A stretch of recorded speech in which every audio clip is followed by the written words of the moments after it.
기도하고 시작하겠습니다.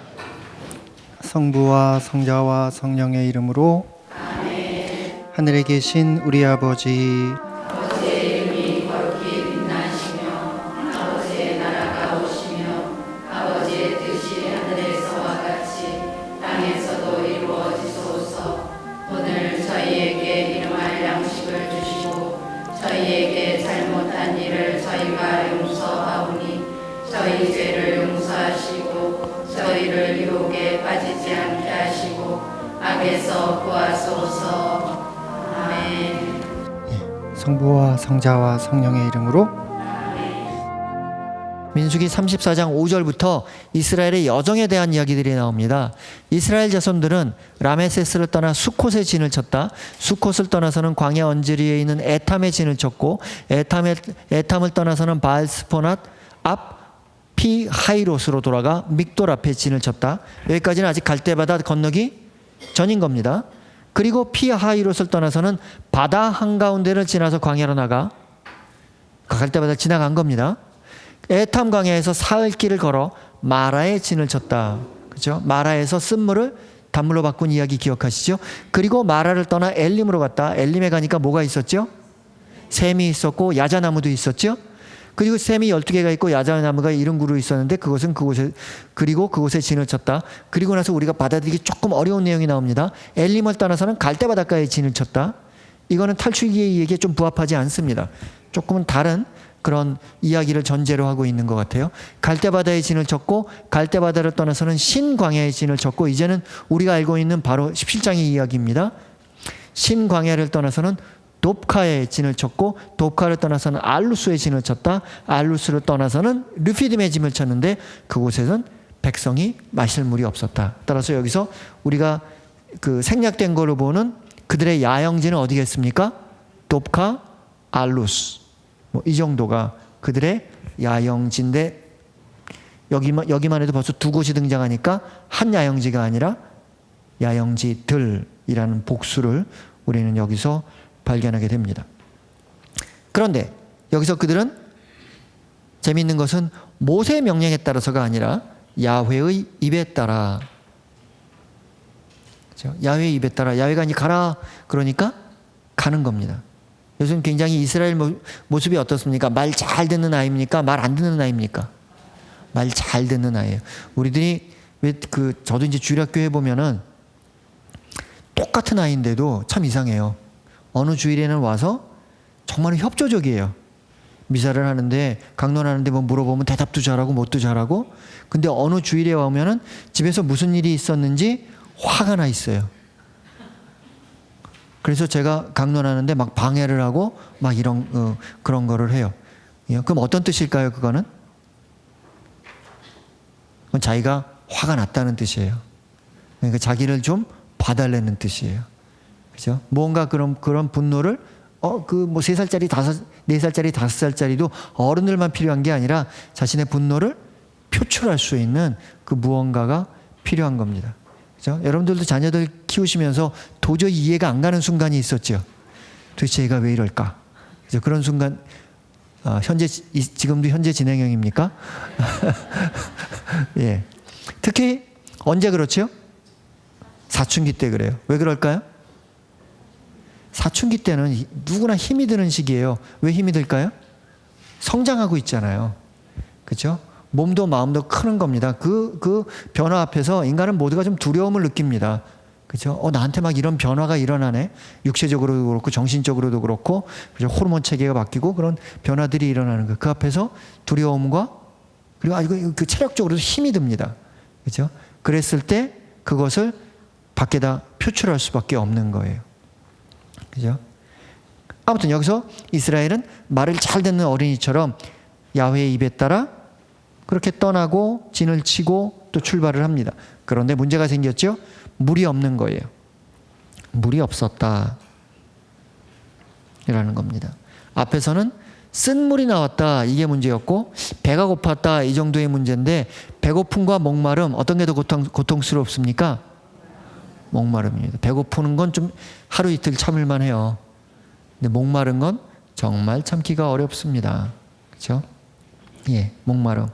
그러자 2절 그 백성은 모세와 시비했다 라고 얘기가 나옵니다.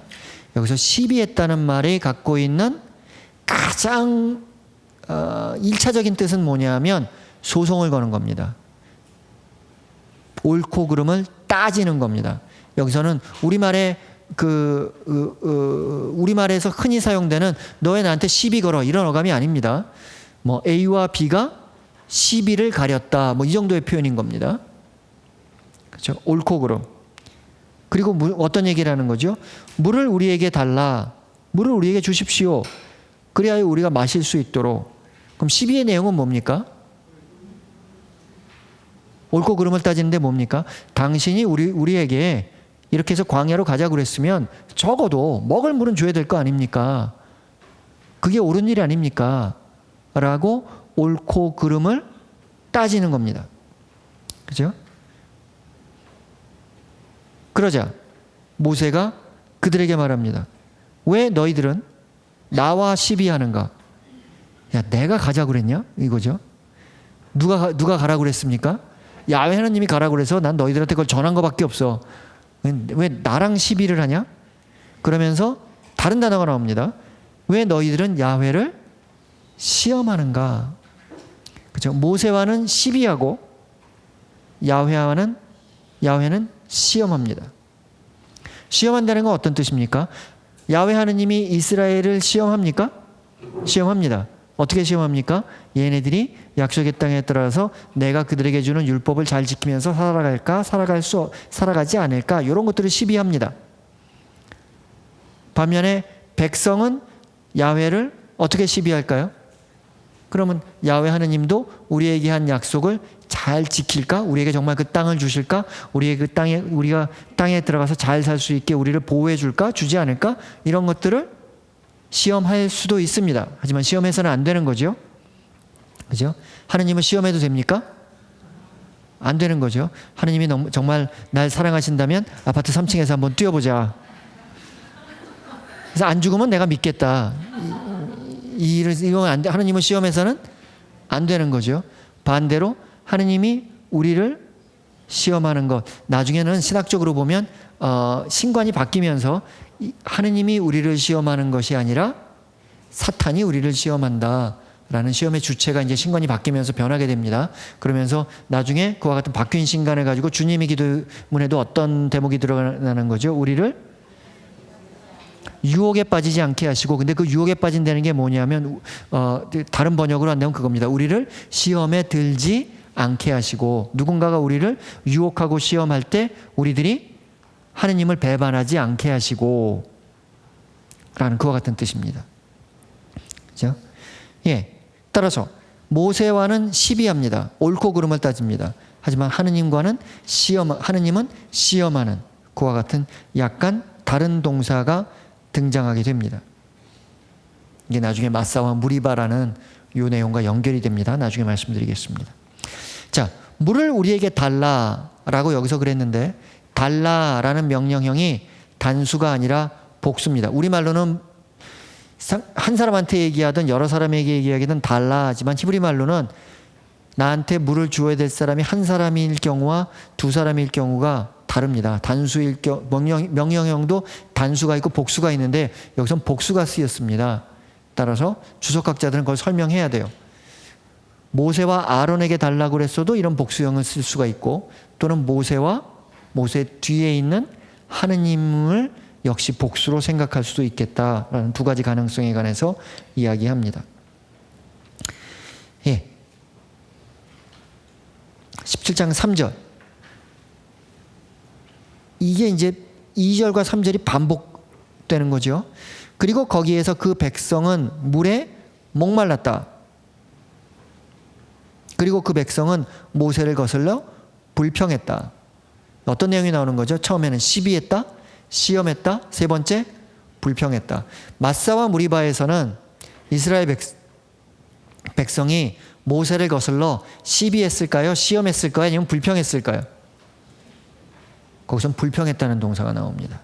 그죠? 따라서 본래의 흐름으로 이제는 돌아간 겁니다. 여기서 시비했다, 시험했다는 17장 2절은 마사와 무리바라는 그 지역의 이름과 연결되는 내용입니다. 나중에 설명드리겠습니다. 하지만 갈대바다를 지나오고 나서 본래 이스라엘 백성의 그릇된 태도를 일관성 있게 엮어내는 그 동사는 불평하다라는 동사예요. 본래의 흐름으로 되돌아온 겁니다. 그러면서 그 백성이, 그죠? 그는 단수입니다. 왜냐하면 백성이 단수기 때문에 그렇습니다. 그리고 그는 말했다. 도대체 무엇을 위해 너는 우리를 올라오게 하였는가? 이집트로부터. 따라서 앞에 있는 내용과 마찬가지죠. 차라리 이집트에 있는 것이 더 나았을 뻔했다. 똑같은 흐름입니다. 만나와 메추라기 아니면 그 마라의 이야기와 같은 이야기입니다. 나와 나의 아들들과 나의 가축들을 목마름 속에서 죽이려고. 그렇죠? 차라리 노예로 살다가 죽는 것이 나았다.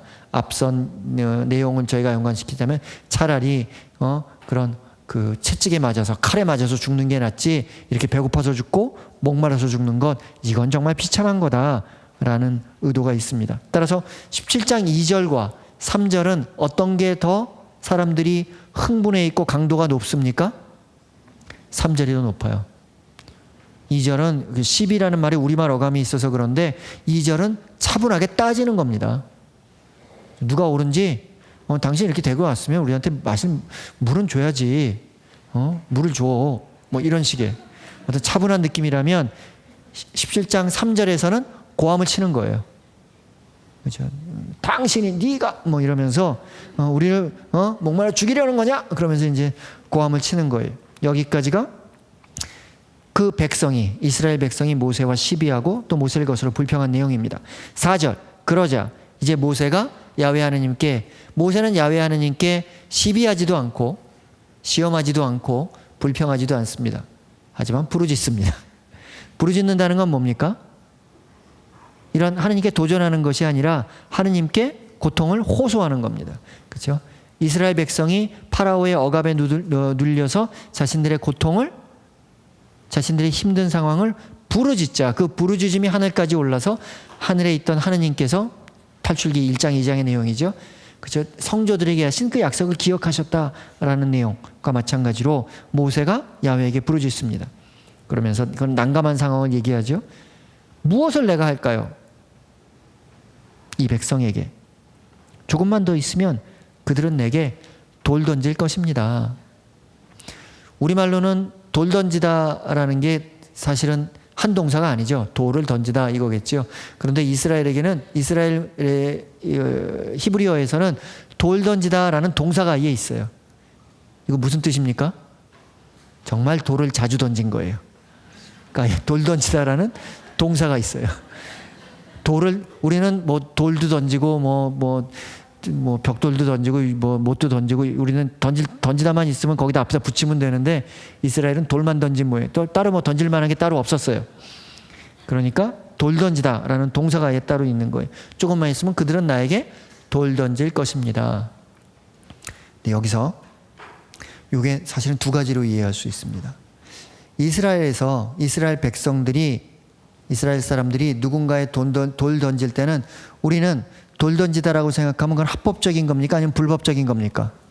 불법적인 거죠. 이스라엘에서는 다릅니다. 이스라엘에게서는 돌 던지다가 합법적일 때도 있어요. 그렇죠? 예를 들어 예수님 때 그 가늠한 여인 데리고 왔을 때 율법에 따르면 그렇게 가늠한 여인은 돌을 던져서 죽이게 돼 있습니다.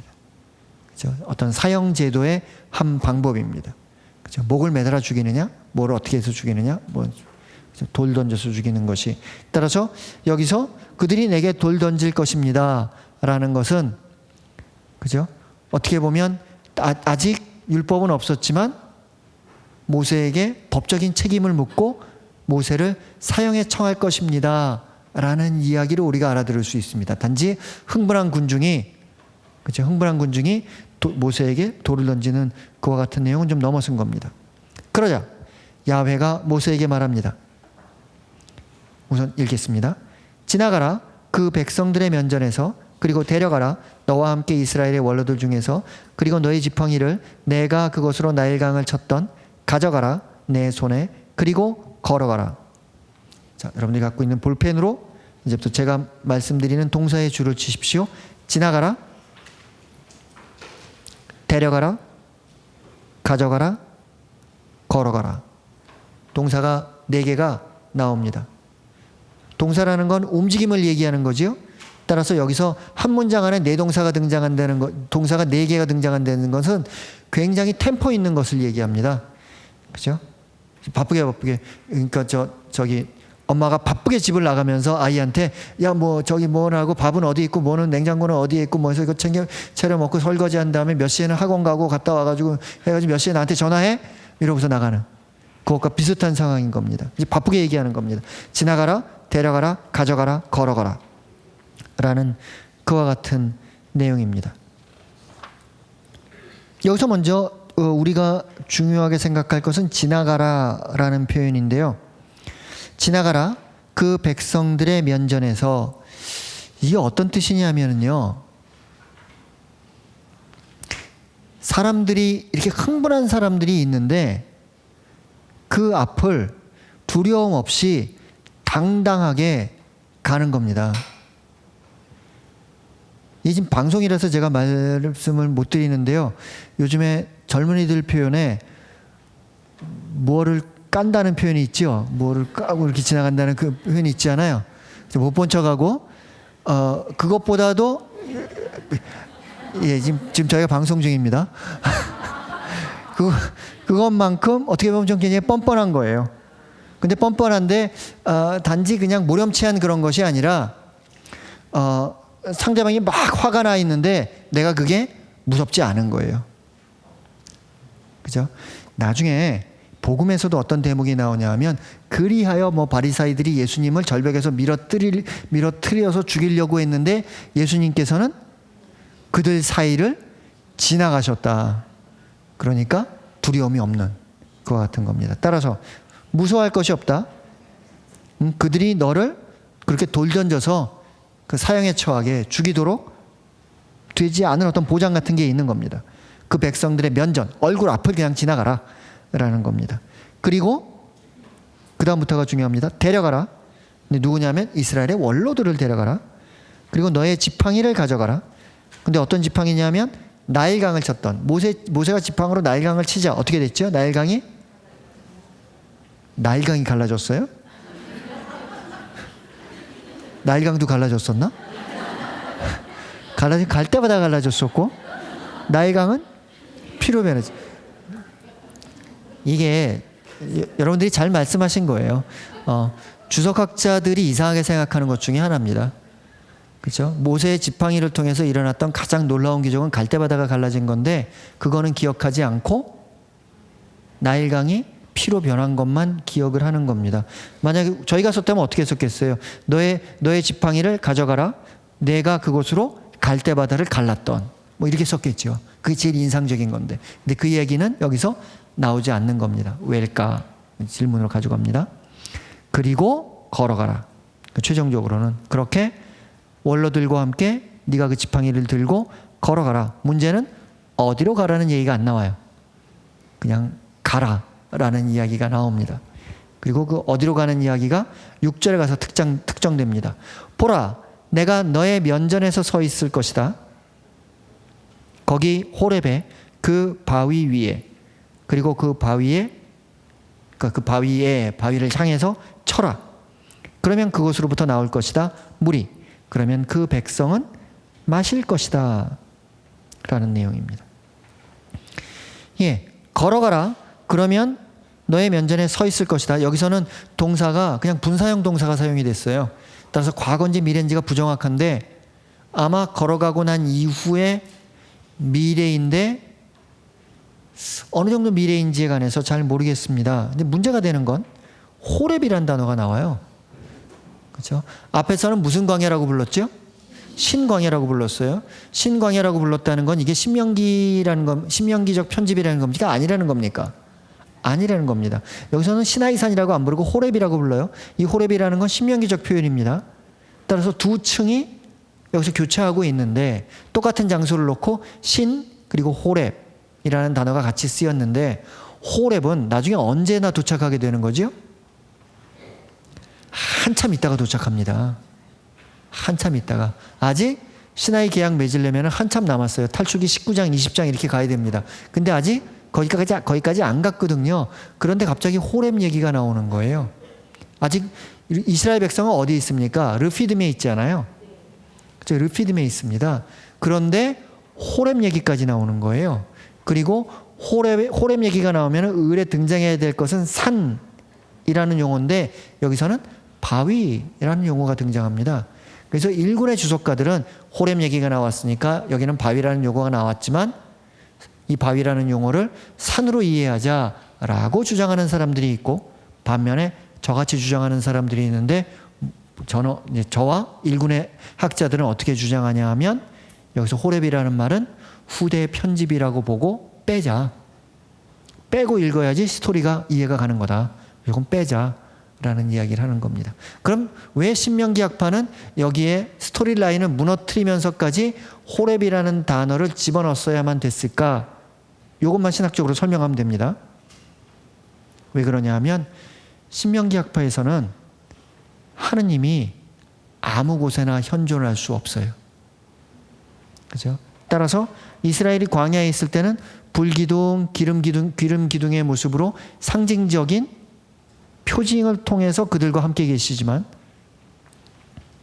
호렙산에서 나중에 모세가 호렙산에서 하느님을 만났을 때 또는 이스라엘 백성이 호렙산에서 하느님과 계약을 맺을 때 그때는 정말 하느님이 거기 현존하는 거예요. 왜냐? 그 산은 하느님의 산이니까. 그러므로 여기서도 하느님이 그 바위 위에 있다면 하느님이 계신 그곳은 어디여야만 한다는 겁니까? 호렙이어야만 한다는 겁니다. 이게 그들이 갖고 있는 신학적 논리입니다. 하지만 본래의 전승은 그런 신명기 학파의 신학을 갖고 있지 않은 전승인 겁니다. 하느님이 어디서나 이스라엘과 함께 할 수 있는. 따라서 르피딤의 모세와 이스라엘 백성이 거기 있었고 르피딤에서 인접한 어느 바위 위에 하느님이 계실 텐데 그 바위를 모세가 그 지팡이를 가지고 치면 거기에서 물이 나올 것이다. 그런데 그곳에서 백성들이 모세와 시비하고 야훼 하느님을 시험했기 때문에 그곳을 마사와 물이 바로 부르게 되었다라고 전체적인 스토리를 이해하는 것. 따라서 여기서 하필 문장의 위치도 그렇죠? 맨 뒤쪽이에요. 호렙이라는 단어가 등장하는 것이 문장의 아주 후반부입니다. 그래서 보라, 내가 너의 면전에 서 있을 것이다. 거기 그 바위 위에 그리고 그 바위에 또 그 바위를 향해서 쳐라. 이런 내용으로 호렙이라는 단어는 나중에 편집적인 첨가로 보고 그걸 좀 빼는 것이 스토리라인에 맞겠다. 여기서 이제 미리 말씀을 드리죠. 히브리 말로 시비한다는 단어를 립이라고 합니다. 그 립이라는 동사에서 무리바라는 지명이 나왔습니다. 히브리 말로 시험하다라는 동사를 니사라고 합니다. 그 니사라는 동사에서 마사라는 지명이 나왔습니다. 따라서 마사는 시험하다, 무리바는 시비하다라는 동사와 연결되어 있는 거예요. 모세와는 시비하고 야훼를 시험한 그 두 장소인 겁니다. 그 장소의 두 이름인 겁니다. 그리고 모세는 그렇게 하였다. 이스라엘의 원로들의 양눈을 향해. 따라서 이스라엘 원로들은 그곳에서 물이 나오는 것을 백성을 대표해서 볼 수 있는 겁니다. 이런 거죠. 여러분 저를 좀 봐주시겠습니까? 여러분들이 이스라엘 백성이에요. 제가 모세라고 하죠. 여러분들이 저한테 와가지고 불평을 하는 거예요. 그렇죠? 그 다음에 저랑 시비하는 거예요. 그리고 하느님은 시험하는 거예요. 그러자 제가 하느님의 말씀을 듣고 원로들 몇 명 나오십시오. 그래서 한 10m나 20m를 가서 거기서 하느님이 서 계신 그 바위에 그 지팡이로 치니까 거기서 물이 나오게 되는 그 전체적인 장면을 이제 머리에 그려지십니까? 그런데 그곳에 하느님이 계셨다. 그러니까 그곳을 호렙이라고 부를 수밖에 없는 어떤 신명기의 어떤 신학적인 당혹스러움을 우리가 조금 이해하는 것이 좋겠습니다. 예. 그리고 17장 7절. 그리고 그는 불렀다. 그 장소의 이름을 마사와 무리바라고. 왜냐? 거기서 시비하고 거기에서 시험했으니까. 그러면서 이스라엘 자손들이 시비하고 야훼를 시험하게. 다음과 같이 말하면서 야훼는 과연 있는가? 우리들 사이에 또는 없는가? 이게 야훼에 대한 시험입니다. 이 질문이 앞선 스토리 안에서는 등장했습니까? 거기서는 안 나왔습니다. 거기서는 뭐라고 나오죠? 물을 우리에게 달라 그리하여 우리가 마실 수 있도록. 그리고 아마 스토리 라인으로 생각한다면 야훼가 과연 우리들 사이에 있는가 또는 없는가? 이게 한 문장으로 있어야 합니다. 그래야지 그 첫 문장, 왜 너희들은 나와 시비하는가? 왜 너희들은 야훼를 시험하는가?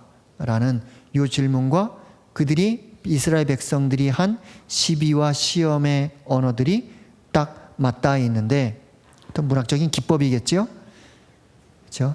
야훼는 과연 우리들 사이에 있는가 또는 없는가? 라는 이스라엘 백성들의 그 언사는 17장 7절 맨 마지막에 위치합니다. 왜냐하면 이게 중요하기 때문에. 중요한 질문입니다. 자, 여기서 이스라엘 백성들이 질문하는 내용은 뭘까요? 야훼는 과연 있는가? 없는가? 우리들 사이에. 야훼의 현존에 관한 질문이기도 하고, 그리고 야훼의 권능에 관한 질문이기도 합니다. 그렇죠? 그는 도대체 있는가? 없는가? 질문만 보면 야훼의 현존에 관한 질문 같지만 권능에 관한 그와 같은 질문이기도 합니다. 구약에서 야훼의 함께 있음은 초미의 관심사입니다. 하나님이 과연 어디에 있는가? 라는 내용인데요. 민수기 14장 14절. 그들은 그것을 저 땅의 주민들에게 말할 것입니다. 주님, 당신께서 이 백성 한가운데에 계시다는 말을 그들은 들었습니다. 그리고 주님, 당신께서는 눈과 눈을 마주하여 이 백성에게 나타나 보여주시고 당신의 구름이 그들 위에 머무르며 낮에는 구름 기둥 속에서 밤에는 불 기둥 속에서 몸소 그들 앞에 서서 가신다는 말을 그들은 들었습니다. 그렇죠? 민수기 14장. 어떤 다른 민족들이 이스라엘과 함께하고 있는 야훼의 현존의 소리를 들었다는 겁니다. 그것을 듣고 그들이 두려워하는 겁니다. 신명기 7장 21절. 위대하고 두려운 하느님이신 주 너희 하느님께서 너희 가운데 계시니 너희는 그들을 겁내지 마라. 그죠? 구약 성경에서 가장 익숙한 내용 중에 하나이죠. 두려워 말라, 내가 너희와 함께 있겠다. 그죠? 나중에 신약 안에서도 역시 마찬가지입니다. 우리가 이제 그리스도 왕 대축에 되어 있는 바로 그 부분이죠. 마태복음의 마지막 부분입니다. 세상 끝날까지 내가 너와 함께 있겠다. 라는 겁니다. 그죠? 예. 여호수아기 3장 10절. 여호수아가 말을 계속하였다.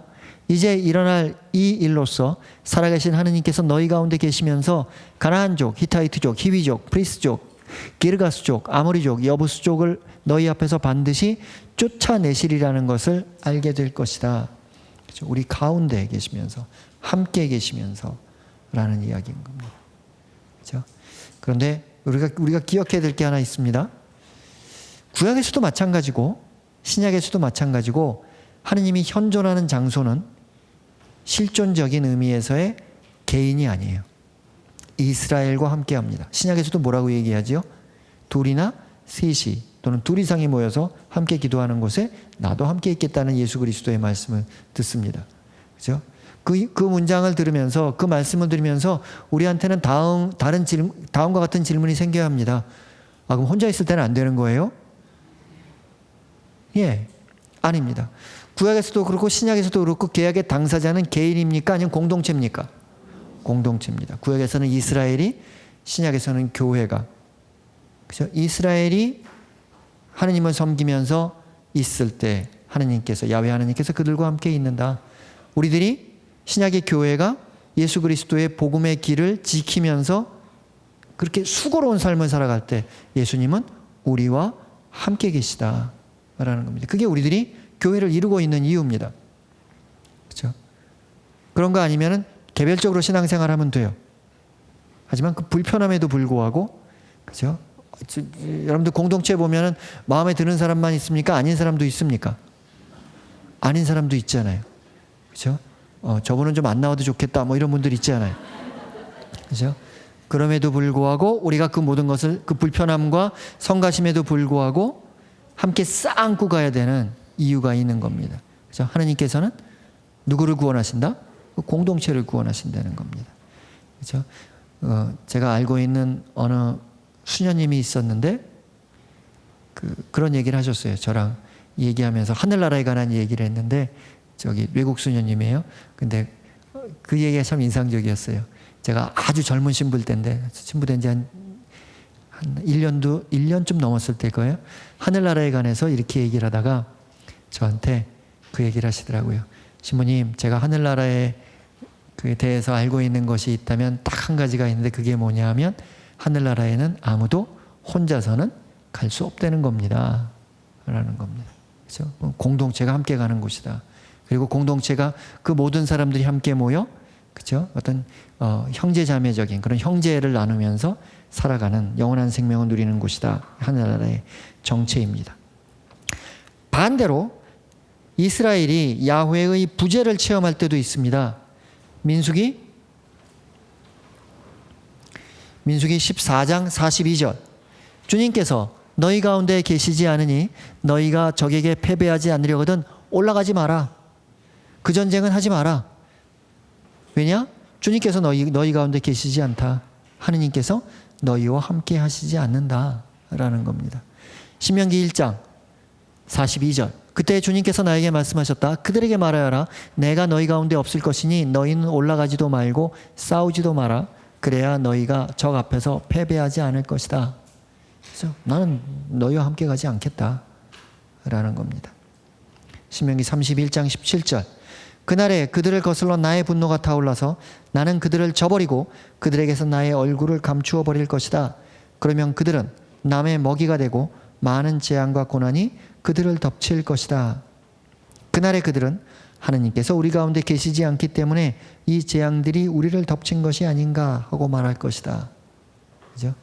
예, 하느님께서 과연 우리와 함께 있는가, 함께 하지 않는가 라는 겁니다. 오바마 대통령이 다음과 같은 인터뷰를 했어요. 기자가 이렇게 물어본 거죠. 그때 이라크 전쟁, 이라크와 미국과의 어떤 갈등의 상황인데요. 그랬을 때 어느 신앙심 깊은 기자겠죠. 지금 하느님께서 미국과 함께 한다고 생각하십니까? 라고 물어봤어요. 그러니까 지금 이슬람도 성전을 선포한 만큼, 그죠? 미국의 어떤 승리주의 교회에서도 그런 성전의 개념으로 이런 무슬림과의 전쟁을 많이 어떤 성직자들이 이야기를 하는 것 같아요. 그러니까 어떤 그런 영향이겠죠. 그랬더니 오바마 대통령이 뭐라고 대답했냐 하면 우리가 질문해야 될 것은 하느님이 지금 미국과 함께 있느냐의 문제가 아니라 우리 미국이 지금 하느님과 함께 있느냐라는 질문을 던져야 됩니다. 라는 얘기를 했어요. 근데 이 이야기는 사실 오바마 대통령이 처음으로 한 얘기가 아니라 링컨 대통령이 이미 자신의 시기에 했던 이야기입니다. 그렇죠? 신은 우리의 편이라는 그 뭐라 그럴까요? 이기주의적인 내지는 국가주의적인 민족주의적인 해석이 이제는 더 이상은 없어야 된다는 얘기죠. 그죠? 지난번 월드컵 때 독일이랑 아르헨티나가 결승전에서 붙었는데 현 교황님은 아르헨티나 출신이고 전 교황님은 독일 출신이어서 하느님이 난감했더라 라는 농담은 사실상 있어서는 안 되는 농담인 겁니다. 그죠? 하느님이 누구의 편인가라가 문제가 아니라 질문은 뭐라는 겁니까? 반대라는 겁니다. 내가 하느님의 편인가? 그렇죠? 예수 그리스도는 가톨릭 교회 편인가 프로테스탄트 교회 편인가 라는 질문이 필요한 것이 아니라 과연 가톨릭 교회는, 우리가 이루고 있는 가톨릭 교회는 예수 그리스도의 길을 잘 따라 살고 있나? 어느 프로테스탄트 교회에서는, 우리 프로테스탄트 교회는 과연 예수 그리스도의 길은 잘 따르고 있나? 서로가 우리가 정말로 예수 그리스도에 충실한가? 많은 질문하면서 살아간다면은 가톨릭 교회와 프로테스탄트 교회가 서로 싸울 일이 있습니까? 없습니다. 그죠? 그리고 언젠가 만날까요? 당연히 만날 겁니다. 왜요? 그 길이 두 개일 리가 없으니까. 그죠? 그런데 사람들은 자꾸 어떻게 보면은 자기중심적으로 어떤 생각을 하는 겁니까? 하느님은, 예수 그리스도는 내 편인가? 아니면 저쪽 편인가? 라는 그런 식의 어떤 편가르는 그와 같은 표현들. 그것은 올바른 질문이 아닙니다. 더군다나 우리들이 책임을 갖고 있는 지도자라면, 그죠? 우리들이 어떤 나라를 다스리는 위정자라면, 아니면 공동체의 지도자라면 우리들이 하지 말아야 될 일이 하나가 있습니다. 그게 뭡니까? 사람들을 가르는 겁니다. 그죠? 사람들을 가르는. 그것이야말로 지도자들이 해서는 안 될 일입니다. 근데 가끔 우리의 지도자들은 그런 유혹을 이겨내지 못한 것 같아요. 그래서 자신의 권력에 도움이 된다면 남북으로 나누고 동서로 나누고, 그죠? 전라도 경상도로 나누고 학연으로 나누고 지연으로 나누고 혈연으로 나누고, 그러면서 사람들을 평 갈라놓는 옳지 못한 모습을 보이는 것 같습니다. 이랬을 때 가톨릭 교회 우리들 그리스도인들은 어떤 이야기를 해야겠습니까? 누군가가 그렇게 상처내면서 나누는 것들을 우리는 치유하면서, 아니야, 우리는 하나야 라고, 단지 우리가 알고 있는 작은 의미에서의 한반도뿐만 아니라 우리와 일본도 결국 하나가 될 수 있을까요? 될 수 있습니다.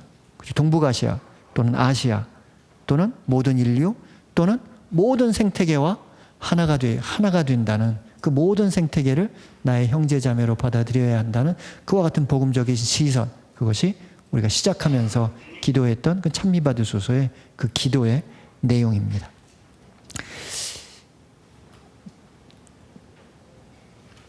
나중에 탈출기 33장에 가면 이 문제가 핵심적인 문제로 떠오릅니다. 33장 3절, 너희는 적과 꿀이 흐르는 땅으로 올라가거라. 너희 성도들에게 그건 내가 약속했으니까. 하지만 나는 너희와 함께 가지 않겠다. 하나님의 말씀이에요. 나는 너랑 같이 안 가. 왜? 너희는 지금까지 보니까 목이 뻣뻣한 불평하고 시비하고 시험하는 백성이므로 도중에 내가 너희를 없애버릴 수도 있기 때문이다. 이건 하나님이 이스라엘을 없애버릴 수도 있기 때문에 이스라엘을 편드는 척이 얘기했겠지만, 사실은 하나님이 삐진 거예요. 너랑 안 놀아 이제. 너는 거기 가서 내가 준다고 한 땅에 왔으니까 거기서 니들끼리 한번 잘 살아봐. 나는 여기 호렙산에 그냥 있을 거야. 그렇죠? 예, 5절. 주님께서 모세에게 말씀하셨다. 이스라엘 자손들에게 말하여라. 똑같은 얘기입니다. 너희는 목이 뻣뻣한 백성이다. 내가 한순간이라도 너희와 함께 올라갔다가는 너희를 없애버릴 수도 있다. 그러니 이제 너희는 폐물을 몸에서 떼어내어라. 그러면 내가 너희를 어떻게 할지 결정하겠다. 나중에 모세가 설득해서 하나님의 마음이 바뀝니다. 그렇죠? 바뀌면서 33장 17절에 주님께서 모세에게 말씀하셨다. 내가 청한 이 일도 내가 해주겠다. 내가 내 눈에 들고 나는 너를 이름까지도 잘 알기 때문이다. 그렇죠? 그러면서 이렇게 함께 이제 이동하는 그런, 하나님이 자신의 본래 근거지였던, 본래 자신의 자리였던 호렙산을 떠나 이스라엘 백성과 함께 그들 성도들에게 약속하신 그 약속의 땅으로 가는 여정이 시작됩니다. 근데 하나님이 이동하기 위해서는 그냥 이동할 수 없겠죠? 지금까지는 구름기둥, 불기둥이라는 상징적으로 하나님의 현존이 있었지만, 이제는 하나님이 정말로 이제 여행을 떠나야 되는 거 아니에요. 그렇죠? 그러니까 뭐가 필요한 겁니까? 그러니까 성막이 필요한 겁니다. 그래서 계약궤를 받고 나중에 뭐 금송아지 사건 여러 가지 사건이 있었습니다만 호렙산에서 내려온 모세는 하느님께서 그에게 주신 그런 그 기본적인 설계도에 따라 백성들과 함께 성막을 만들기 시작합니다. 그리고 그 성막은 나중에 이스라엘이 예루살렘에 짓는 성전의 그런 그 전형, 그 똑같은 모양은 아닙니다만 아무튼 예루살렘에 짓게 될 그 성전의 기본적인 설계도가 됩니다. 여러분들 왜 여기 중림동에 가면 약현성당이라고 있죠?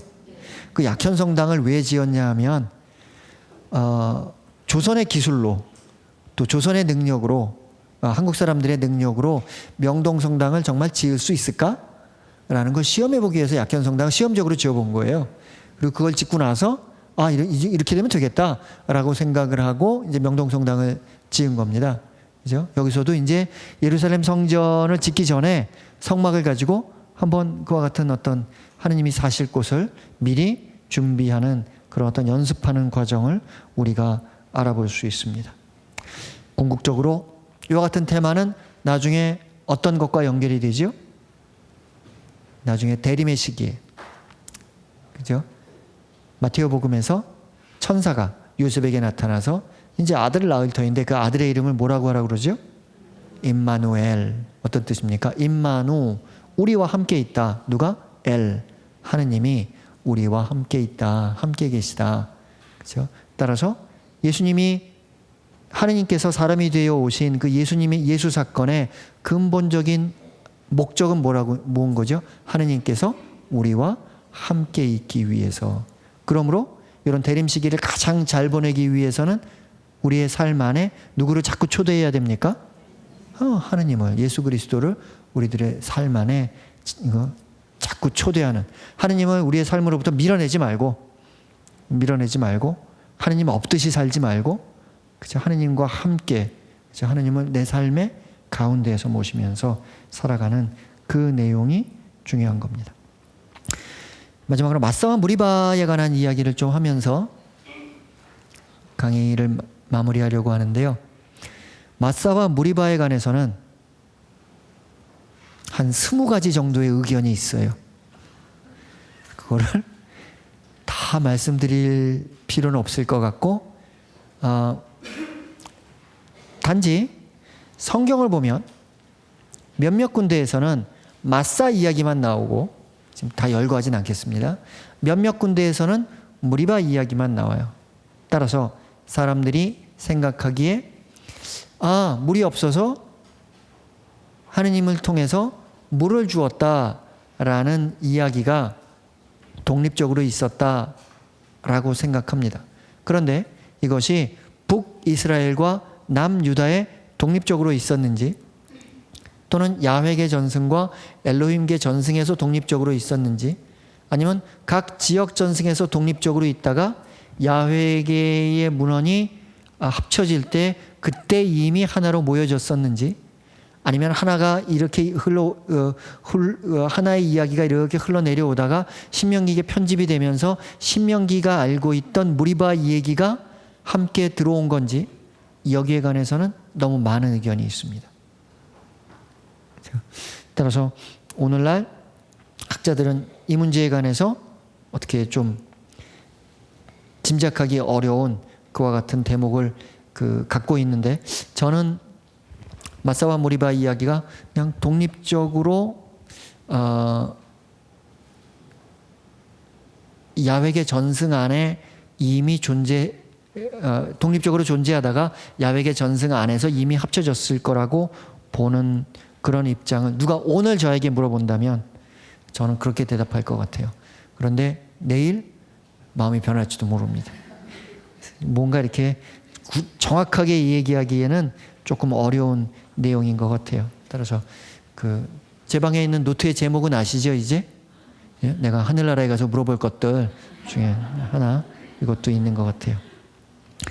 민수기 20장 1절부터 13절에서도 같은 이야기를 다루고 있는데, 재미있는 것은 거기에서 다루는 장소의 이름은 무리바입니다. 마사는 등장하지 않아요.